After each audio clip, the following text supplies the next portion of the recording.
কেউ ড্রাইভার করে। বিষয়টা হচ্ছে এটাই যে দেখুন, যদি একটু হাইট হচ্ছে বোলারো পিকআপ গাড়ি, যার পাসিং আমরা মানছি যে 17 কুইন্টাল পাসিং আছে, এটা মানছি, কিন্তু এখানে দেখা যাচ্ছে 90 টন 100 টন দাম পাড়া বাড়ি নিয়ে চলে যাচ্ছে। ওটা ওভারলোড বলছে না, ওটা ধরছে না। টার্গেট শুধু ছোট গাড়িতে। কেন? কিসের জন্য? কি এত রিস্ক? কিসের এত? আমি গাড়ি কিনেছি আমি নিজস্ব গাড়ি কিনেছি, আমার যে বছর বাড়িটুকু আছে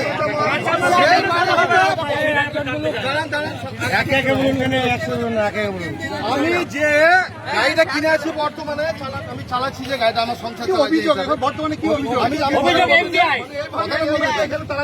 কথাটা বলতে দেন না, আমি যে গাড়ি কিনেছি দেখা গেল মাল বেশি আছে, ওভারলোড ফাইন।